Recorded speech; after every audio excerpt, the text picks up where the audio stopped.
Assalamualaikum warahmatullahi wabarakatuh. Apa khabar semua? Kita berjumpa lagi dalam Sanggar Bahasa Melayu dengan tajuk yang kita bincangkan ialah kata ganti nama tak tentu. Apa itu kata ganti nama tak tentu? Kata ganti nama tak tentu ialah perkataan yang digunakan untuk menggantikan sesuatu yang tidak tentu. Apakah contoh-contoh kata ganti nama yang tak tentu? Yang pertama, apa-apa. Apa-apa ni digunakan untuk apa? Apa-apa ialah digunakan untuk benda dan perkara yang tidak tentu sifatnya. Contoh ayatnya, saya tidak tahu apa-apa tentang hal itu. Contoh yang kedua ialah mana-mana. Mana-mana ini digunakan untuk apa? Mana-mana digunakan untuk benda dan tempat yang tidak tentu sifatnya. Contoh ayatnya, duduklah di mana-mana tempat yang kamu suka. Yang ketiga ialah siapa-siapa ataupun sesiapa. Digunakan untuk orang atau manusia yang tidak tentu sifatnya.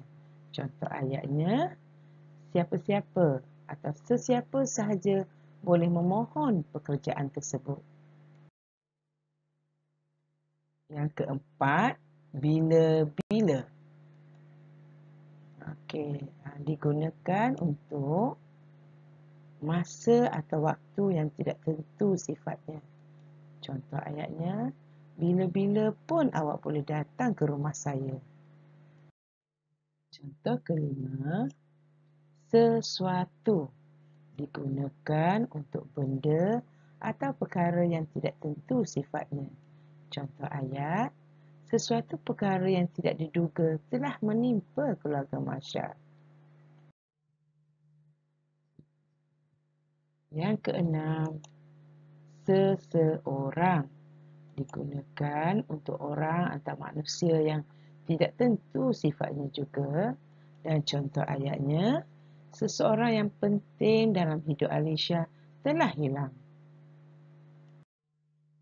Seterusnya, yang ketujuh, masing-masing.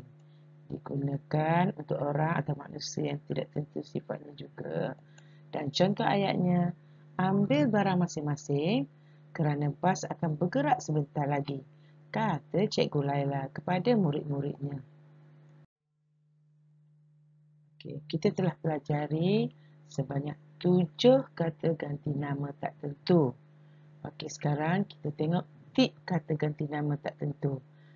Tip ni ialah kata ganti nama tak tentu adalah hasil pengulangan kata ganti nama tanya. Namun, kata ganti nama tak tentu tidak boleh ditulis dalam ayat tanya dan sebaliknya. Ayat yang pertama. Apa-apa yang hendak diberitahu kepada emak nanti?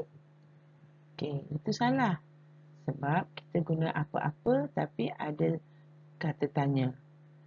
Yang betul ialah apakah? Itu menggunakan